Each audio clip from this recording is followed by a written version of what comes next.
Hey guys, I hope everybody's good. I'm home this week until after the holiday, which is Easter Sunday. So I decided I'm doing a bunch of work in the shop this week.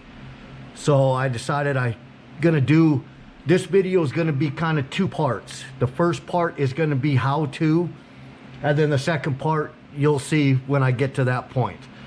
So anyway, this is I kind of want to dedicate this one to Mike over at RCRX, because I know that he's been struggling with this steering and stuff a little bit, and I know you guys turn the steering up and down with the EPA for the speed run cars. Let me go into a little bit of an explanation here.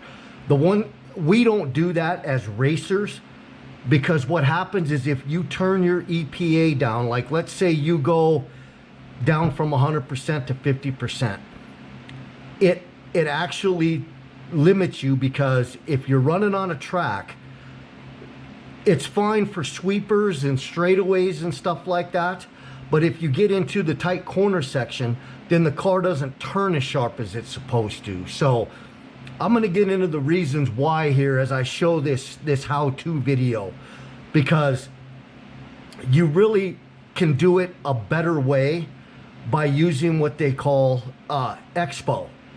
And what Expo does is, let me bring the transmitter over here real quick for a minute, and I'll lay it down here. Hopefully you guys can see it like this.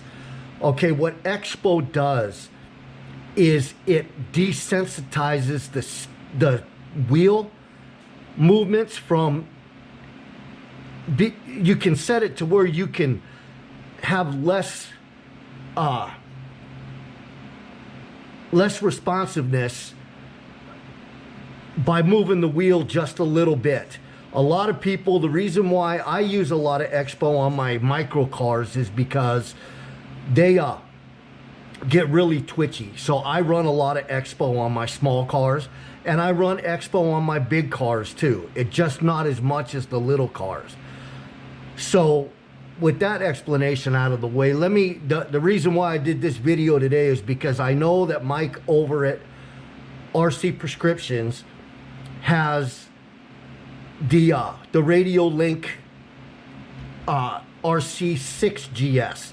I only have the 4, so I set it up the way I was able to do it on this transmitter, because I don't have a toggle switch like the 6GS has. That's up here. There's a blank port for it, but it doesn't, this radio didn't come with one. So I used this push button here to do the same thing. And all you have to do is go into the menu and change the switch to do this. So Mike, you can set this up on your toggle switch to where when you push it one way, it will cut your steering in half. And when you do it the other way, you'll have 100% steering. So let me show you, let me demonstrate this real quick. I'm gonna pull the transmitter back to me so you can see I got a servo. It's just taped to a box. And you can see when this moves, it's moving to a full 100% with the servo, okay? So now I'm gonna hold it one direction and push the switch that I programmed, and see how it cuts it in half? That's just by pushing the switch. The wheel is all the way at 100%, but when I push the switch, it drops it back to 50%. Okay, that's what happens when you cut your EPAs down to lower the amount of steering travel you have. Okay, now how I do this is, I'm not sure how well you guys can see this menu on this screen. I'm gonna try to get it to where you guys can see it fairly well. Okay, so how I did that, what I've got set up now, how I did it is you just go down to where it says dual rate. So when you go in here, right here, you can assign the switch that you want to do it. And if you see, the switch is up and it's 100%. But if I push that switch, you can see that it now drops this number to 50%. It drops the number to 50% when the switch is on. And then when you release the switch, it goes back to 100%. So that's essentially cutting the steering rate in half. Like I says, again, us as racers, we don't do that. We want full travel on the steering. So if you were to eliminate this, I mean, you can do it this way. And for the speed run guys, this is probably an easier way to do it. Now, how I do it is if you go down in this menu and you find, I think I got to go back to the beginning, Steering Expo, and you enter in here, you can change this, and you can probably watch this change as I do this.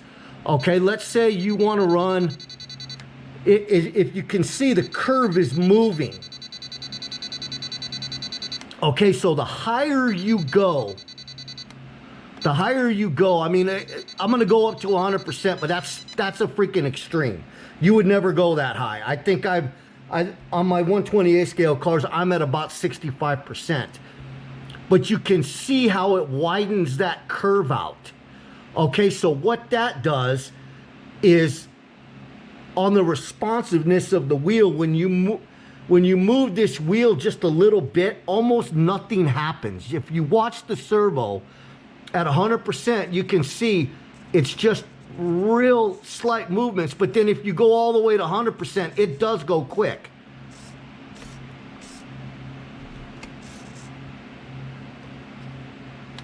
So if I decrease this all the way back down to 0,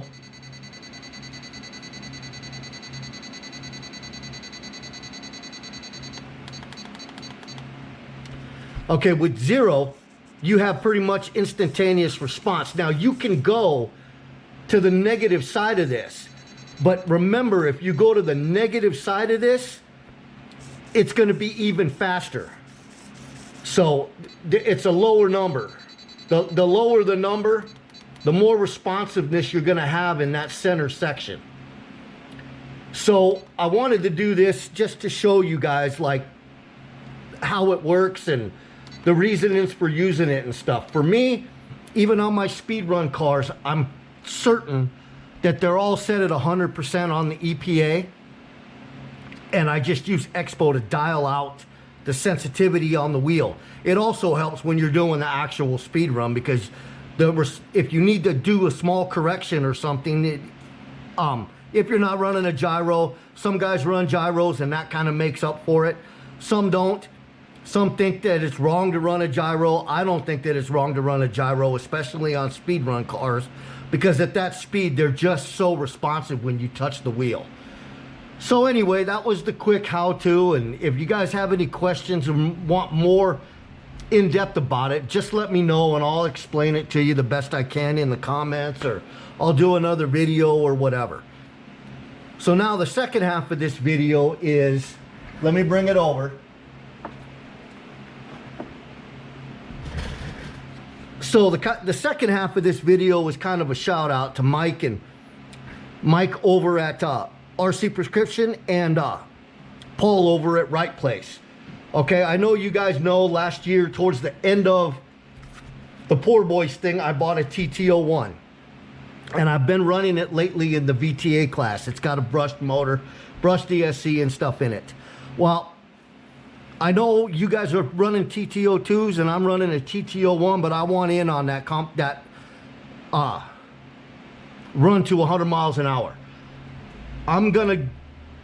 I've got some stuff I'm gonna change on the car, and I'm gonna redo some stuff on it, but I've had a year to play with it and it runs really well in the VTA class, and I think I can get close to 100 miles an hour. Now I'm gonna do this a little bit different than what Mike and Paul are probably gonna do, because I'm gonna use the Tamiya gearing that they give you for the car. I've got all the spurs and pinions that I can use on this car that come from Tamiya.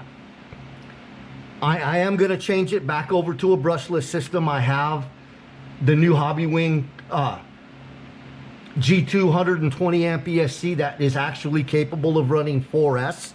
So there is a chance that if I get close or I'm too far off of the 100-mile-an-hour mark, I will probably throw the 4S in it and see what it can do and if the car can handle it.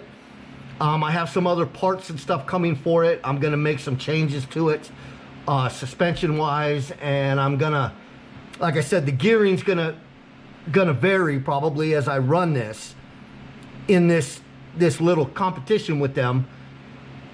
And I'm not gonna hide stuff from anybody. I'm gonna let you know what changes I make to the car and what I'm running, and we'll see if it gets better or if it gets worse or what happens.